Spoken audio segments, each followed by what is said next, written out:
Hello everybody, welcome back. My name is Beth and this video is being made in collaboration with Tick Plus. Tick Plus are a charity that offer free counselling to young people in the Gloucestershire area, and today they've asked me to make this video talking about their #Unplugged campaign. The campaign is focused around using your phone and social media in a more healthy way, which is obviously something I can 100% get behind. Tick Plus are asking you to take on their week-long digital detox challenge to see how using your phone less or using it differently can affect your mood. I've spoken before about my personal relationship with my phone and how the time that my mental health was at its absolute lowest was also the time that I was most attached to social media, my online world, and this little bubble I'd created for myself on the internet. I was extremely anxious every time I couldn't check in. If I was out and didn't have any internet connection, because this was in the days before 3G, I would just be itching to get back home so that I could log onto Twitter, check what was going on, because something could have happened that was interesting while I was away, and I had FOMO. I didn't want to be missing out on anything on this world which suddenly was so important to me. But the online world isn't real life, and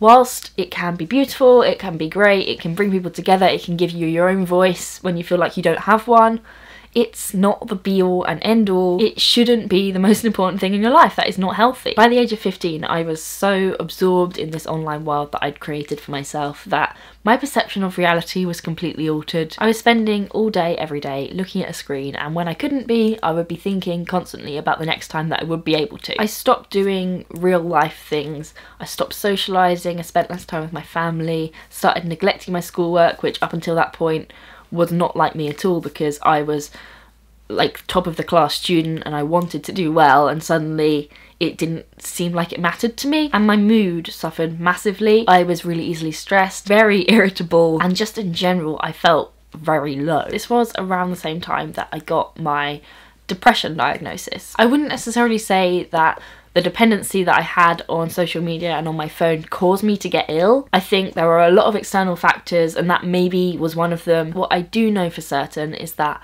holding myself away in my room and relying on my digital life for happiness in the way that I did definitely worsened my symptoms. And once I finally got into recovery, one of the huge positive changes that I made was transforming the relationship I had with my phone. I realised that what I just described may sound like a very extreme case, and I don't in any way mean to scare you, because obviously not all people who use their phone are going to turn out like that, but that was just what happened in my particular case. And of course, if what I described to you sounds anything like what you're going through at the moment, then definitely reach out for help. All of us could benefit from a little bit of a digital detox. There are so many sort of little habits that we develop, sometimes we don't even realise that we have, which are having a kind of destructive effect on our everyday lives. But I mean, sometimes we don't realise that we're doing them, sometimes we don't realise that they're affecting us negatively, and sometimes we do, but we just find it difficult to break those habits. If you do any of the following things, then maybe a digital detox could be beneficial to you. Having your phone by your side or in your hand 24/7. Mindlessly scrolling through Instagram, not really paying much attention to the photos or the captions, just scrolling for the sake of it. Reaching for your phone in any quiet moment just so that you've got something to do. Using your phone as a form of procrastination, so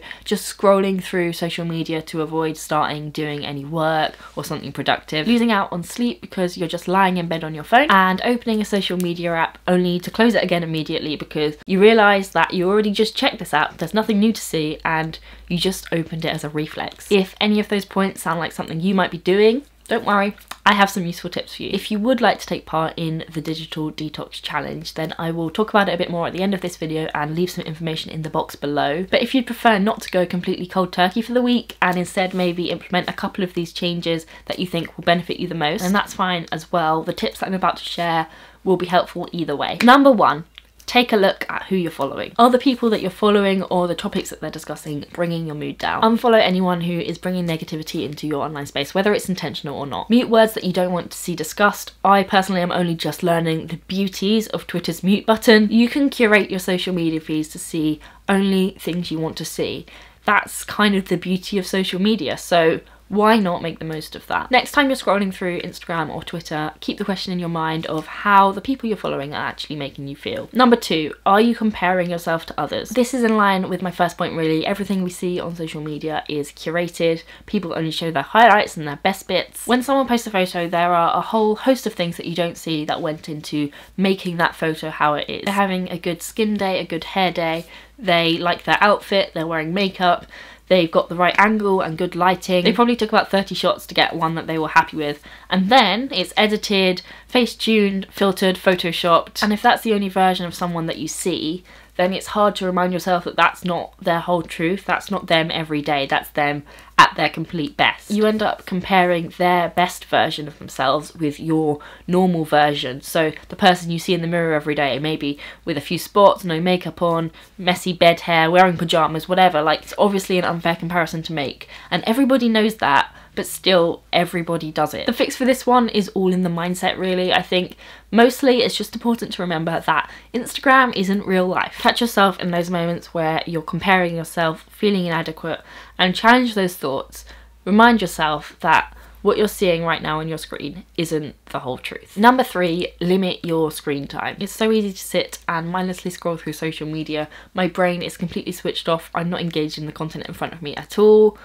I'm just scrolling for the sake of it. I absolutely hate that I still do this because I've been working actively on this bad habit for well over a year. You can use the iPhone screen time feature to track how long you're spending on your phone each day. I think at the moment I'm averaging about 5 hours, which is really, really bad. You can also use that feature to restrict your use of certain types of apps. So I've set it up for games and social media to be no more than 1 hour a day. I'm still playing around with it and working out what's best for me.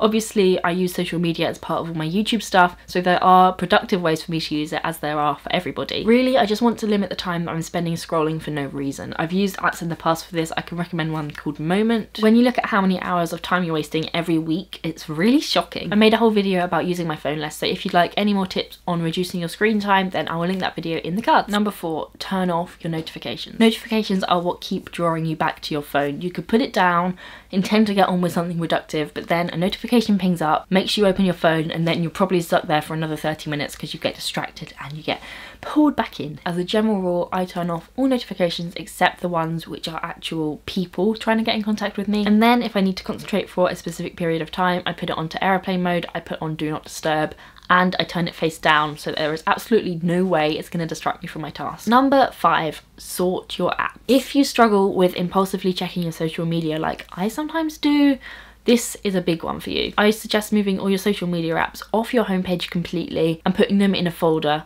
I'm going to put mine with like a big no, do not go in here sign. That way you have to intentionally go into the folder to open an app. If you're on autopilot and you go to open an app and it's not in the place that you're used to it being because you've moved it into this folder, it will jolt you out of that automatic reflex to check your socials when you're bored, and hopefully remind you to question whether or not you actually need to check Instagram right now or whether you were just doing it as a sort of impulse. Number 6, set a cutoff time. This is especially important if you find yourself staying on your phone too long before bed and end up actually missing out on sleep because you were just scrolling. Not only does the blue light from your phone literally stop your brain from being able to wind down, but if the first things you see every morning and the last things you see at night are social media posts which make you feel inadequate, that is eventually going to wear you down. It's a tricky habit to break, especially if you use your phone as an alarm, because then as soon as you turn your alarm off, social media and all your notifications are just sitting there waiting for you. Challenge yourself not to use social media for the first and the last hour of your day.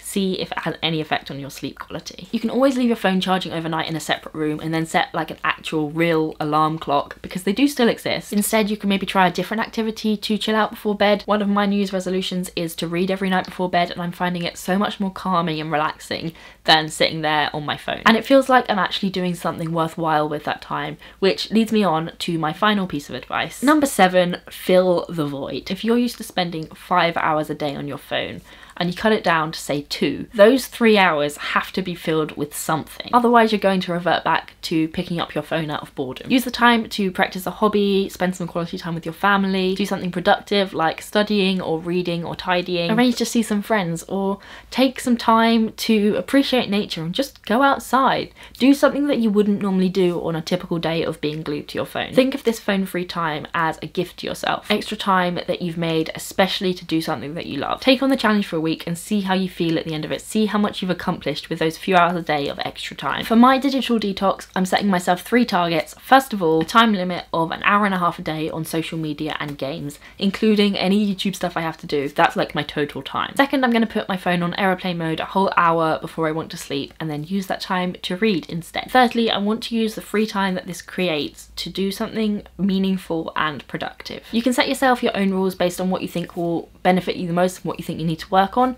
Hopefully this video has given you some ideas. The hashtag Unplugged campaign is running from the week commencing the 21st of January. So if you're watching this on the day this goes live, it will be a week today that it starts. But obviously, if you're feeling inspired, there's no reason not to start sooner. If you are based in Gloucestershire, then definitely check out TIC Plus. They're an organisation which provide free counselling to people aged 9 to 21, both face-to-face and online. They are partially funded by the NHS, but they are a charity, so if you wanted to, you could get sponsored for doing your digital detox challenge, and then the money can go to them to help them keep providing services like they do to young people, because I read on their website that they've never turned someone away, and hopefully they won't ever have to. So if you want to, don't feel any pressure to, but I'll leave more information about getting sponsored below. If you decide to take part, you can use the hashtag Unplugged to talk about your experience, and obviously tag me. I'm at TheKingBeth on everything. I realise it's kind of counterproductive to talk about cutting down on social media, but what can you do?